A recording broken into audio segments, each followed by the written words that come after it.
Let's see.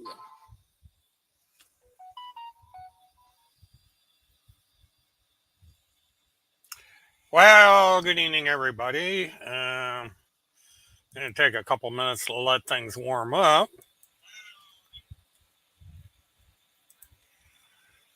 Okay, I got what I wanted there.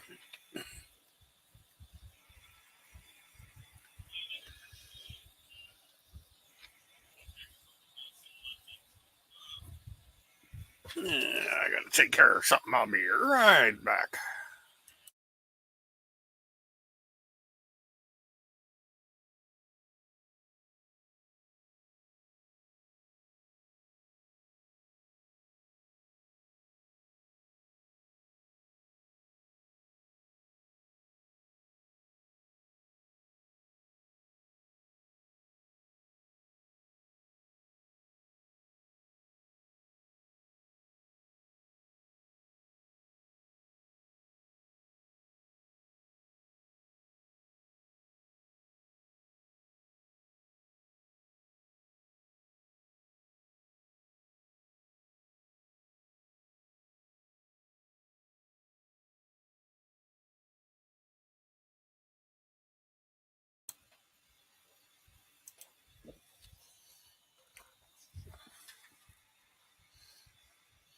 Okay, I'm back. I was getting feedback from another speaker, but we'll go with that.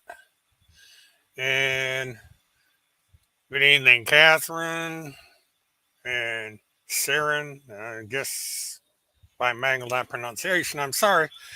And tonight we're going to discuss a couple things that happened in court um, over the past week. Um, we had a loss and we had a confession. And we're going to start with the loss first because this is a more interesting one. And the result of this ruling, which it was a court ruling, was kind of interesting. And this was Timothy Charles Holmes Seth versus Alexandra Hannelore Goddard. And Alex, as we know her, seems to have gotten a lot of attention from Mr. Homestead. And thus, this uh, motion was filed by Timothy Charles Homestead uh, for a temporary restraining order. And it's kind of funny because Tim Homestead has been the subject of restraining orders in the past, most famously with Kim Pacazio and several other people. And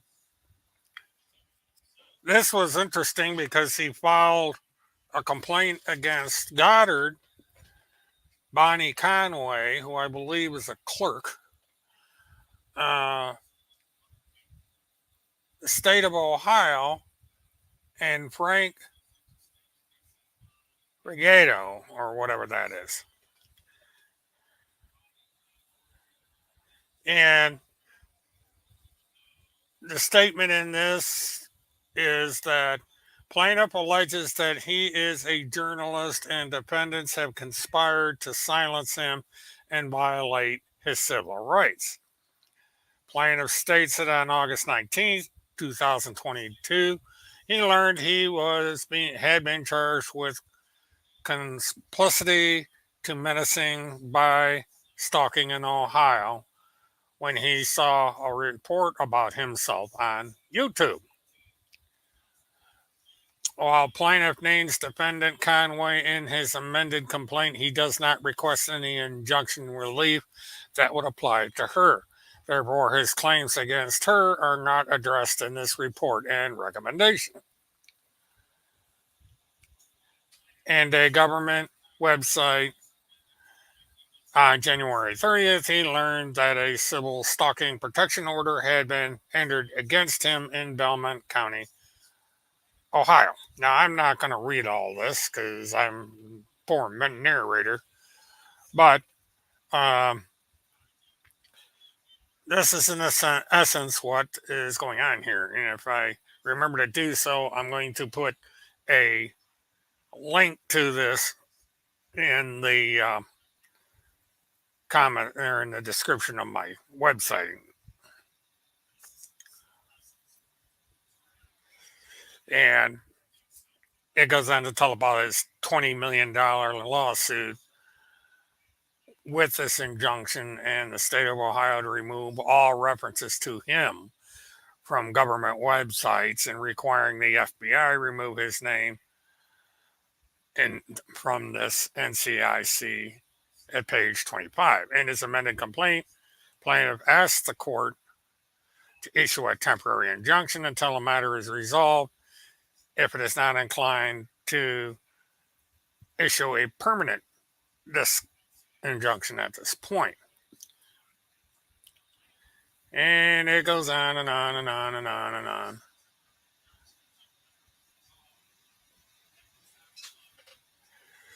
Now, this is kind of a curious one. Additionally, he claims that he attempted to notify Goddard of this motion, but she has moved out of the state of Ohio to evade service. The court knows the plaintiff's motion, which is 71 pages in length, including attachment, reads more like a new complaint rather than a motion based on the information contained in the plaintiff's original complaint. Because plaintiff is proceeding pro se, the court will provide some leeway to the plaintiff considering the new information contained in the motion. Now, in this, Holmseth has lied to the court. Goddard is still a resident of the town and county where this all began. She has never left the state of Ohio.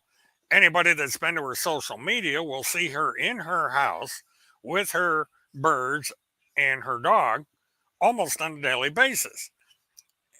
So that's clear cut proof that Alex Goddard hasn't gone anywhere. So once again, Holmseth has lied to the court. This is perjury. Maybe he needs to talk to Kurt the Smirk and find out what happens when you file a perjured complaint with the courts.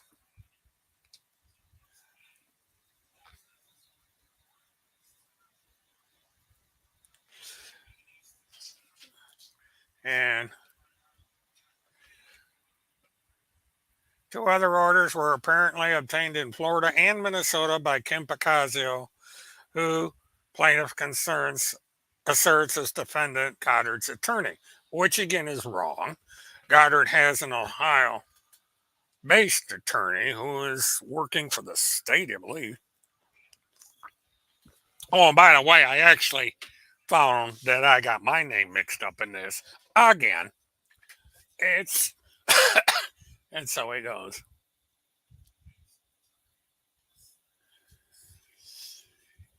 He further alleges that defendant Goddard is conspiring with William Kevin Murtaugh of Apopka, Florida, who plaintiff contends threatened him on Twitter by posting a photograph of Jane's Weddy Bulger, which plaintiff claims included a threat engaged directed against the plaintiff, which implied because he, Murtaugh, is in fact Jane's Whitey Bulger. Oh, and Mr. Murtaugh is not a defendant in this action. Well, that's a first. The only problem with this is he lied again, because it was Timothy Charles Holmseth that began the Whitey Bulger business. He claims that I am Whitey Bulger. It's nice how this guy gets to lie to the court almost unabated.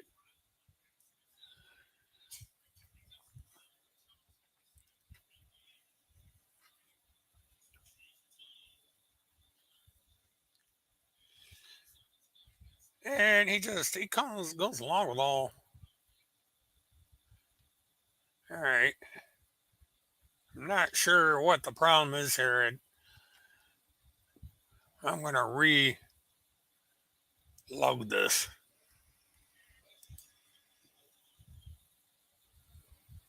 No, this is the wrong one.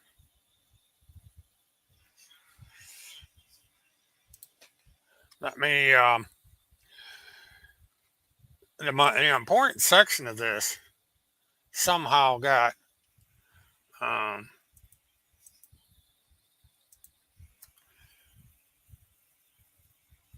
eliminated. So now I gotta try and figure out what happened here. Because it's like for some reason not all this came through.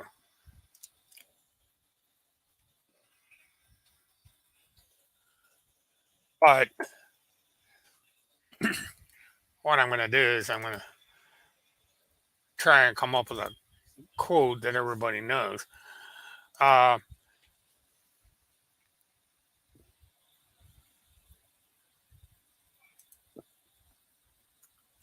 Sometimes no matter what you do, things just don't turn out the way you want. So I've got to,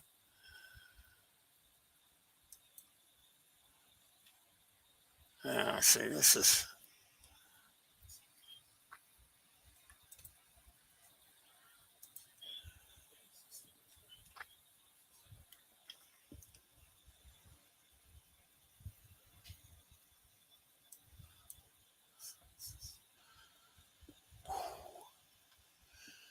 hmm, oh, this is interesting.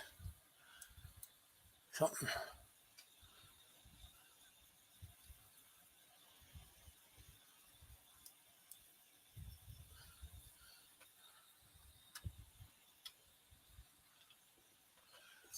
Well, we're almost immediately going to have problems with the software because,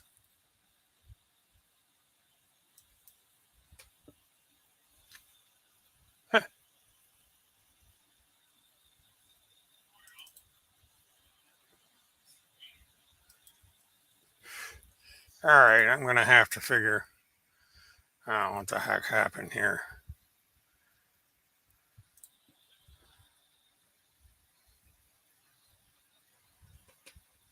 Because what I'm going to have to do, I'll use this when the time comes. This is on a different, but let me get back to my original situation here. I don't know why the court documents did what they did, but that's the one good thing about being a small channel. Okay.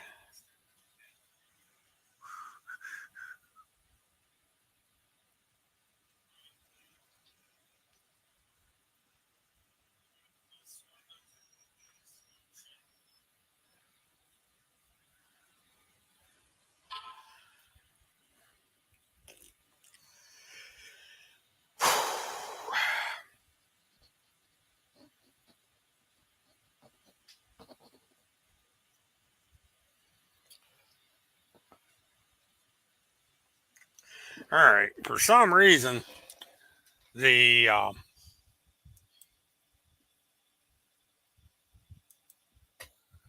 file didn't properly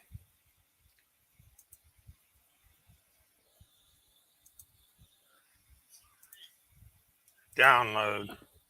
Um, and I'm trying to figure out what happened.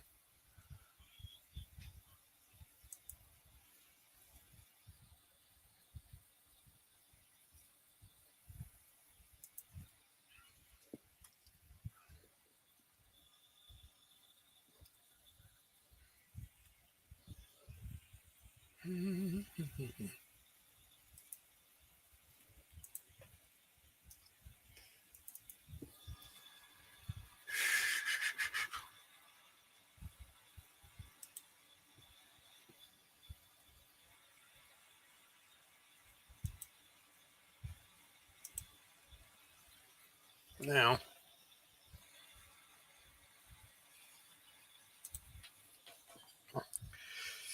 all right, let me figure out what to do about this.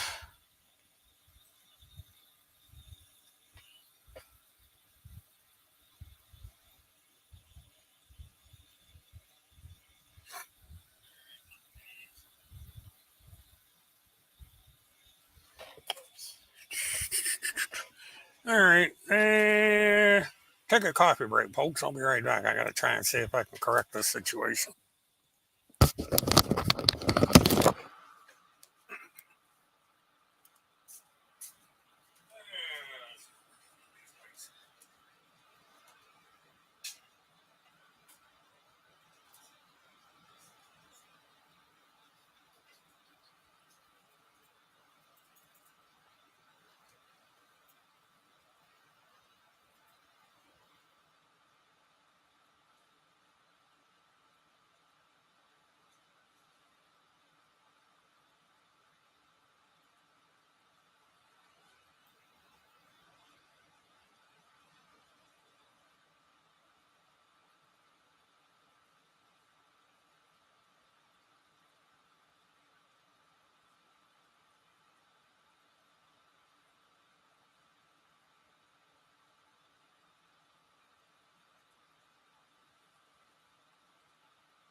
Okay, I guess I thought I shut the mic off. I guess I didn't.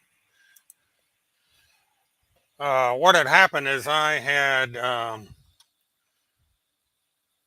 link all set to go, and for whatever reason, the file crashed about halfway through it, and the file seems to have vanished completely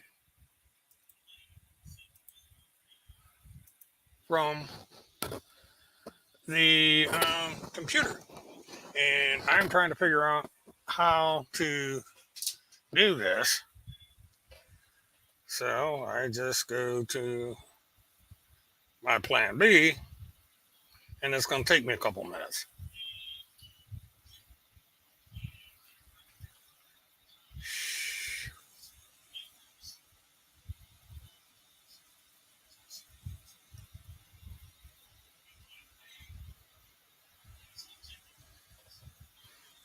And what I'm going to do is I'm going to put the file on Twitter so you people can see the whole thing in its entirety. And so by putting it on Twitter, I can then go here.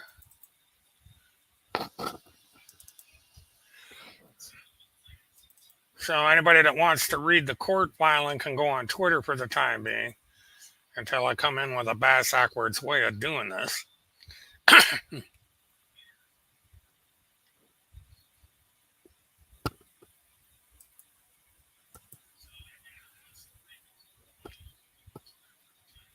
And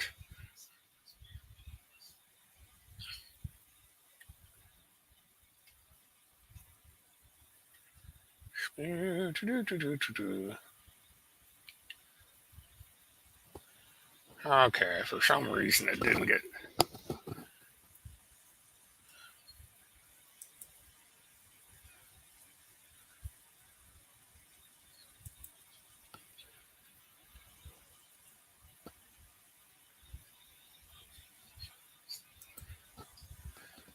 Sometimes I gotta go.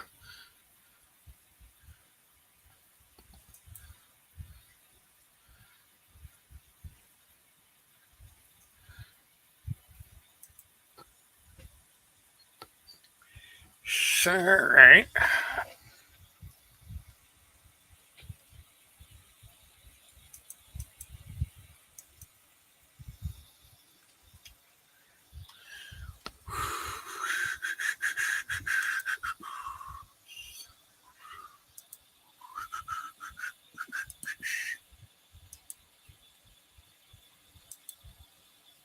Okay, we got the thing back.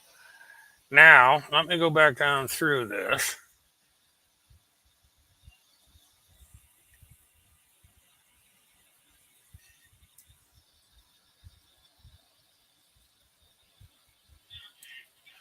Now, that's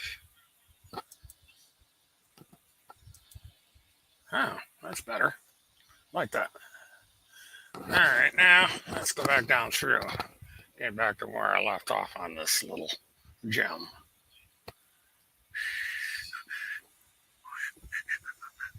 And in case something happens again, I'm going to put this in the comment section for now.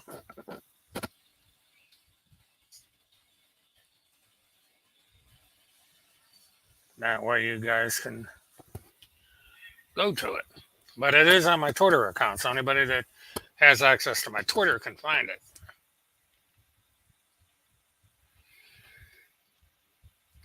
Okay, now we're back down here. Now, he wants a restraining order in the state of Ohio, yet he says a restraining order in Florida is not valid.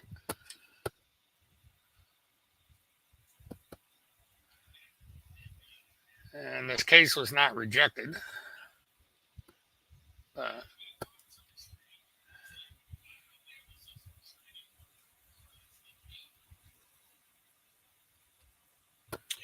all right, this is the first time I've seen this. Tim Holmseth now contends that Kirk Pendergrass was his power of attorney instead of Randy Erickson or Chad Cater. This guy's got um, power of attorneys all over the United States. It's hard to know who's doing what.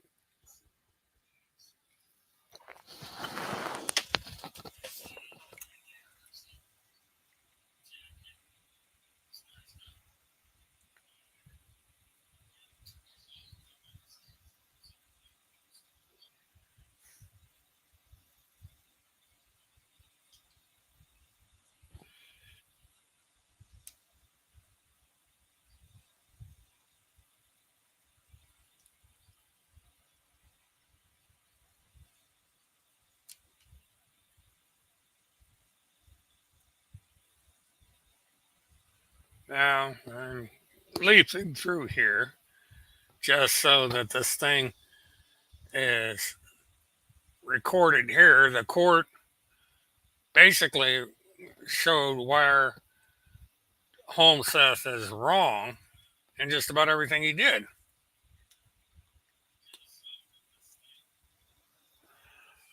And this is where things fall apart for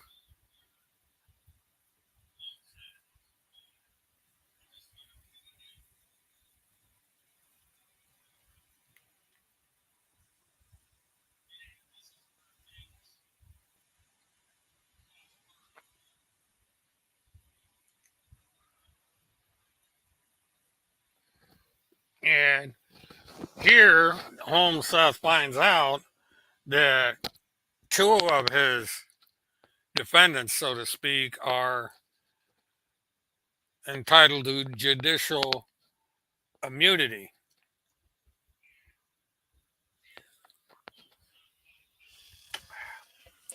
So that on its face was wrong on Holmes's part, and he cannot succeed in monetary relief against defendants DeWine in the state of Ohio, because they are entitled to sovereign immunity. This is something I brought out a long time ago.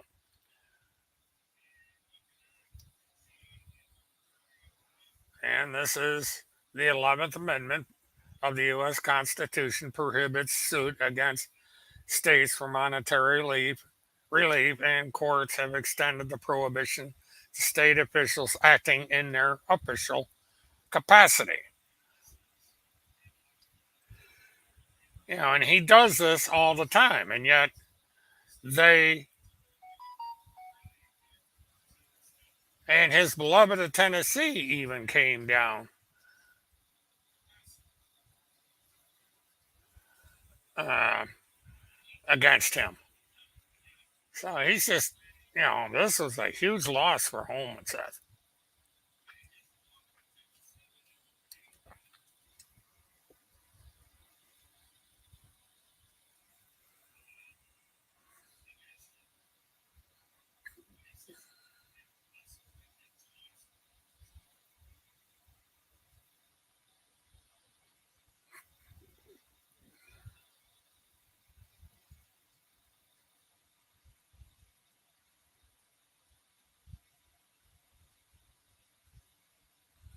Yeah, and this is something when he brings up this manual, and the manual states this manual is not intended to or does not create any right or benefit, substantial or procedural, enforceable at any law or in equity against the United States, its departments, agencies, or other entities, its officers or employees, or any other person.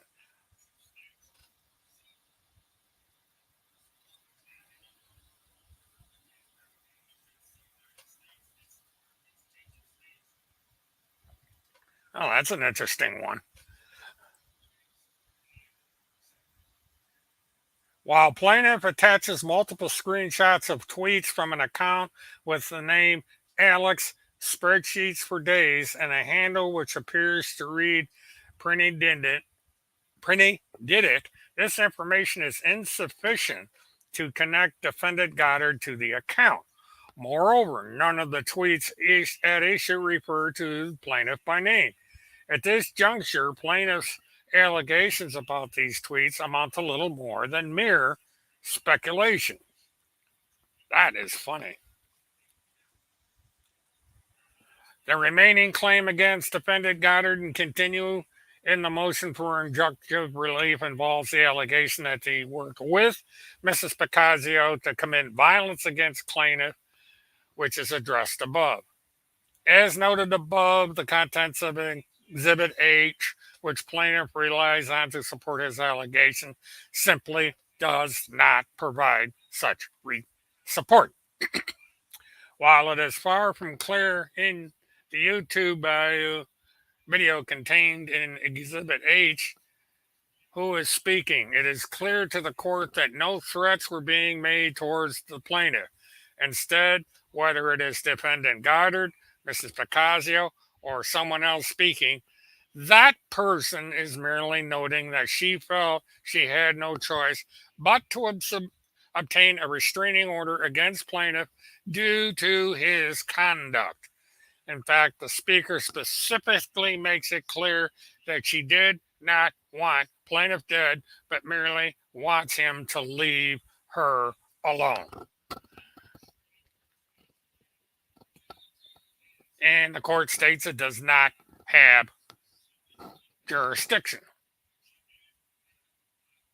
Or might have, I don't know, I misread that one. But as it is, the court is recommending that the plaintiff's motion for a TRO be denied.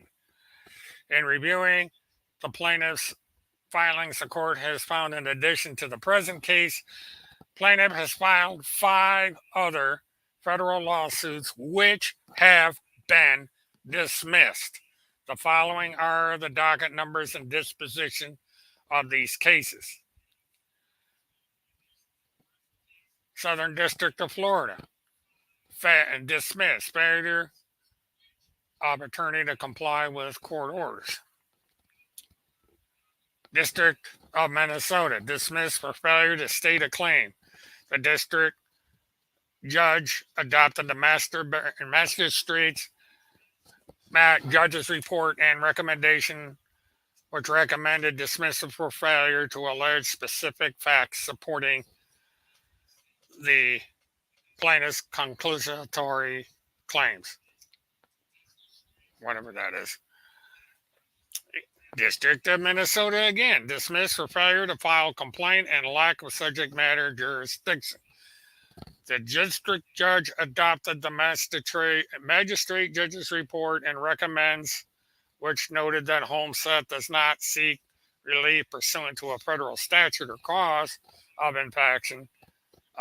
In fact, Homestead does not at any point allege the legal basis upon which he is bringing the lawsuit. Thus, this lawsuit and thus this action does not arise under the Constitution, laws, or treaties of the United States. District of North Dakota, dismissed with a finding that an appeal from the dismissal of the case would be frivolous and not taken in good faith. Plaintiff's complaint alleged that various defendants engaged in a criminal conspiracy against him. Middle District, Tennessee, dismissed for failure to state a claim with the court, stating it has now indulged plaintiff with three opportunities to submit a pleading that passes muster under the federal rules, expressly advising that failure to comply would result in dismissal. Plaintiff, however, has not evinced a serious intent to comply with the court orders or submit a pleading that demonstrate a plausible, non-speculative right to relief. Given that none of the plaintiff's previous lawsuit have been found to have merit and that his present claims to be lacking in merit as well, this court is compelled to recommend that the district court consider referring plaintiff to the chief district judge for evaluation of whether he should be designated a vexatious litigant.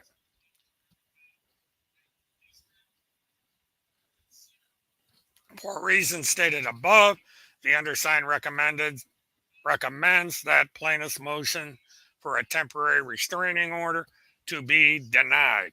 Additionally, the undersigned recommends that the district court consider referring plaintiff to the chief district judge so that he may be evaluated as a vexatious litigant.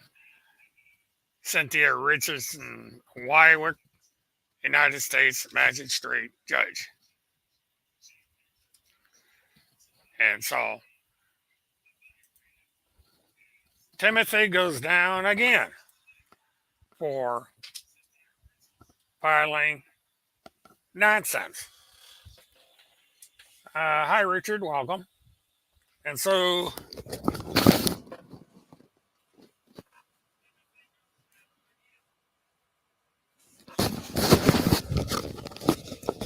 excuse me, folks, I was out of uniform. So now we continue. Now, next we come to the Delphi matter. And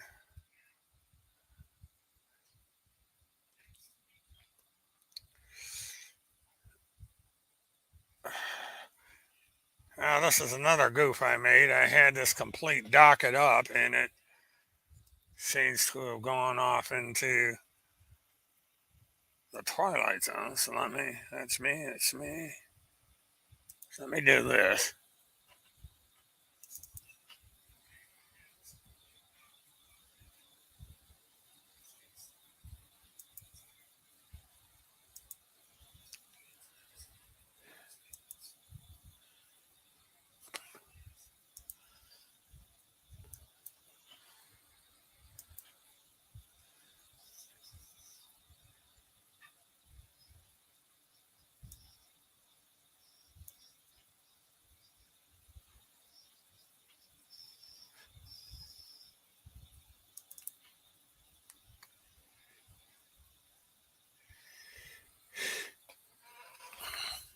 All right, I'm going to have to discuss this one later because the darn thing is a zip file.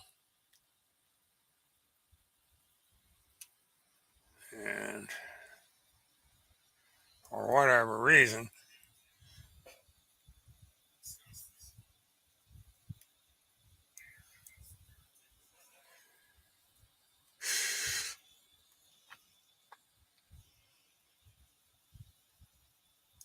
so I gotta.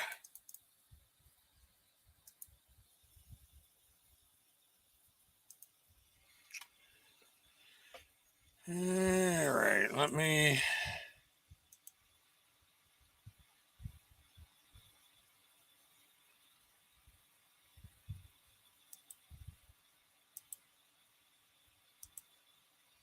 This is the court order by the judge, and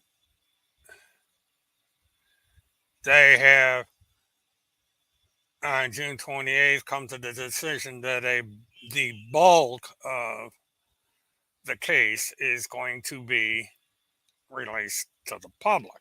Now, what is noticeable and notable about this is that in the um, case that CNN reported on,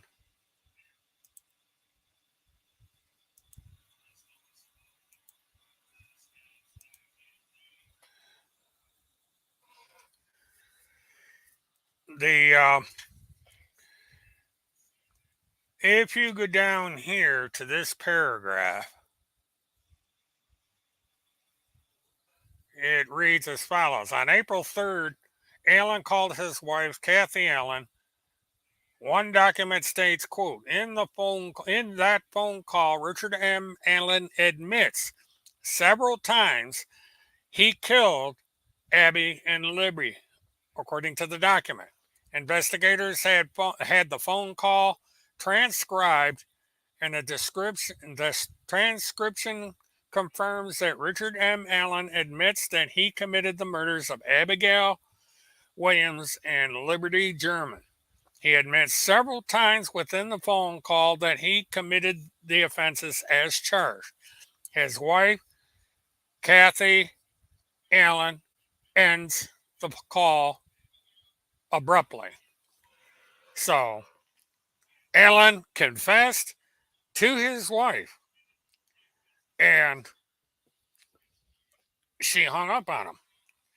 And what is interesting about this is that the PPTF and Timothy Charles Homseth claim that this guy is either innocent or had an accomplice.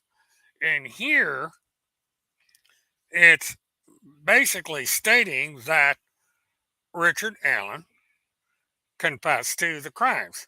Now, what I will be doing in a later live stream is I'm going to go through and I am going to open up all these files and get them um, out there,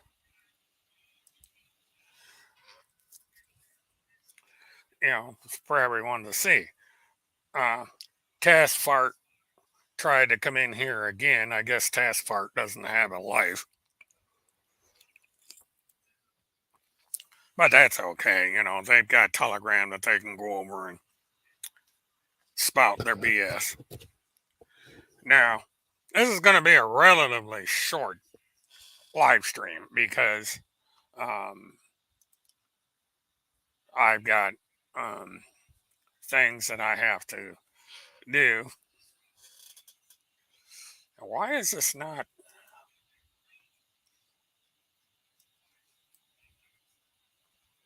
Okay, maybe that did it this time. Uh,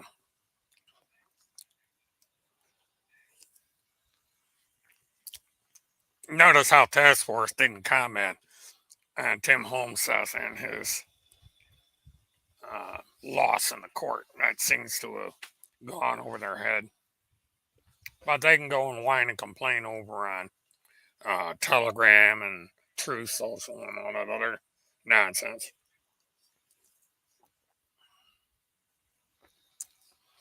There is also additional discovery coming out in the Neely Blanchard case, but I am awaiting that from the court. That was filed on June 26th. It's another discovery exhibit. I'm trying to figure out what that one is. Also, um, I have a massive amount of discovery coming out of the court sometime in the next 2 or 3 weeks. It's taken quite a while for them to um, get that information to me. There's a couple of interviews that were on the um, information request this time around, and because of that, it is taking the state attorney's office longer to um, get the information out. And so when that all comes, I'll notify everybody.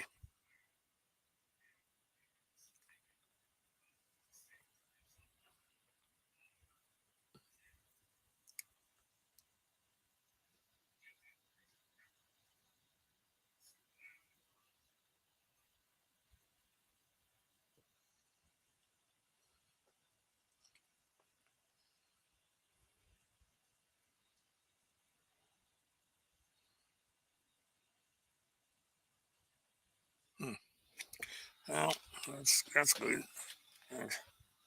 But um, that's about it, everybody. There really isn't that much more. I'm going. Um, how are you getting in here? Task Force. When are you going to take a hint and quit trespassing on this website? I know you don't have any other place to go. Nobody believes in you. Nobody um, wants you anywhere. We certainly don't want you here. I mean, are you that brain dead that you don't get it through your sick head that you're not wanted? Apparently, that is the case. Um, Task Force simply doesn't take a hint. And I've blocked her twice now, and somehow she's able to get around my block. And that is stalking. Um, you know, Go over to Telegram, make your own channel. I mean, why do you constantly come in here and lie on this channel? I guess um, Task Force simply has nowhere to go. Task Force has been called out as a phony and a fraud by the very people she claims to support. So, licensed professionals are duly sworn to take an oath. Well, apparently Randy Erickson didn't do that, um, and neither has Tim Holmesat for that matter.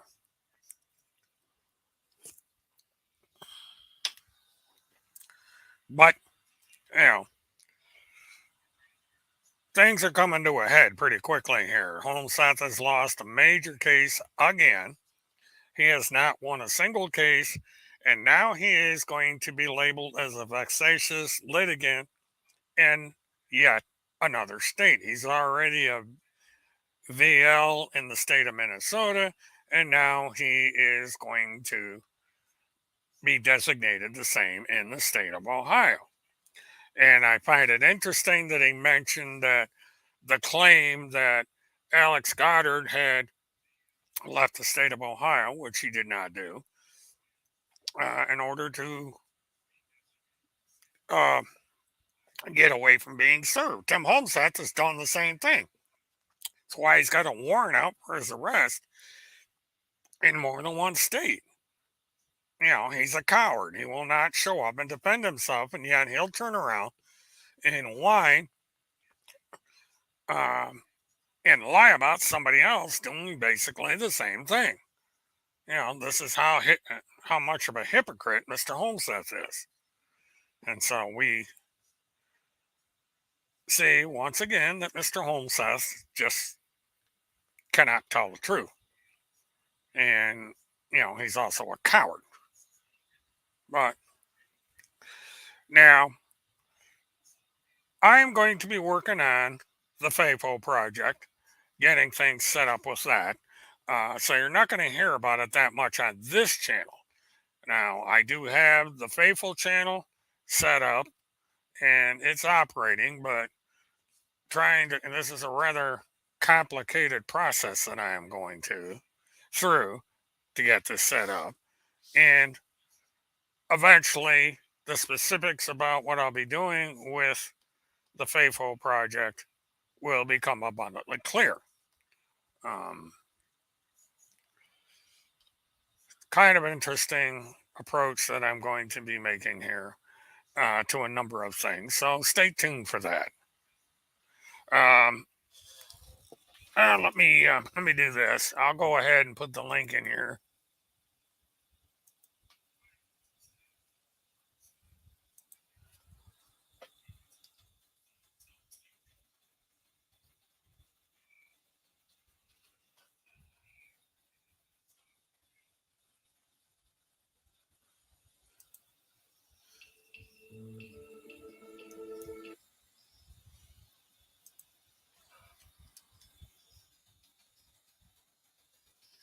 All right, let's see how this one comes out.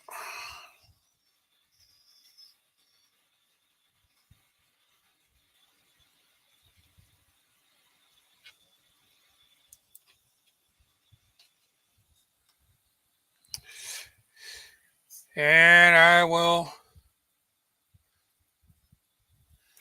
Now, this one was actually the announcement I made on my channel. And so let me.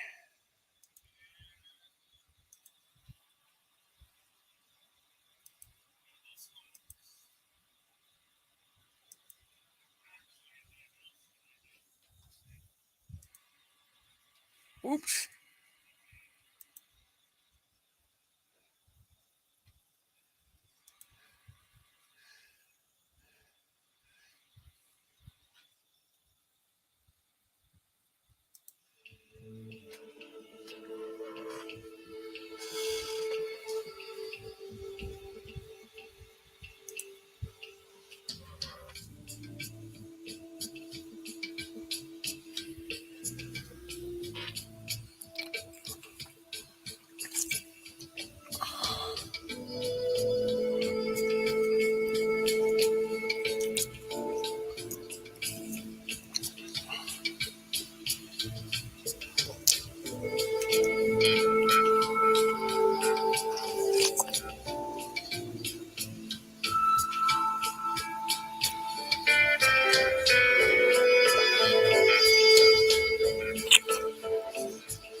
All right, what that was is I had made that when I first was going to announce the channel.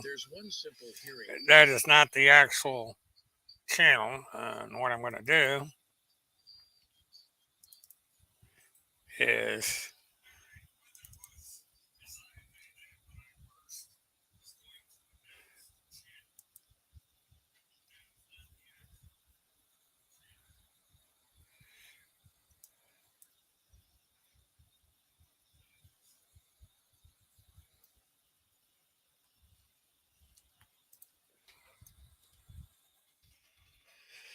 okay, now this is the channel.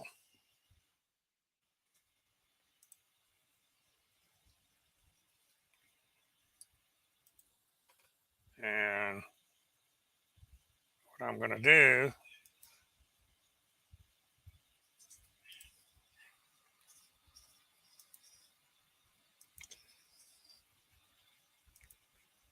and this is what the window looks like. So, if everyone would please like and subscribe to this channel, I would like to try and do the same thing I've done before.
and that is that. I will be working on the Fable project here in the coming days. It's one of the things that's kept me busy for the past week or so. And so some interesting changes are going to be taking place. Um, I've also got some software that I'm working on and so forth, so that'll be coming. And so with that, I'm going to call it a night. Appreciate you people tuning in. Keep an eye out for updates. Um, for they will be forthcoming on the Faithful Project and also on the Ellen case. I will discuss in more detail as I break down the files, and we can go over that together. But his trial is in January. We have the Neely Blanchard trial coming up in November, and I will be in the court live for the Blanchard trial, and I'm going to be covering the Delphi trial, but I will be doing so from wherever I'm at the time because I am understanding that the entire trial is likely to be streamed. So there's no necessity for me to go over there. Uh, but you never know. I may wind up showing up there, depending on how things go in the next few months. And so with that, I'm going to ask that you all please like, subscribe, and hit the notification button and do this for both channels because um, I'd like to see my same friends over on the Faithful channel there because of what there'll be a more informed um, explanation as to how I'm going to do what I'm going to be doing. It's um, just one of these things that, because of certain circumstances that are falling into my lap here, that I'm going to take advantage of it. So then, have a good weekend and have a good one. Good night, everybody.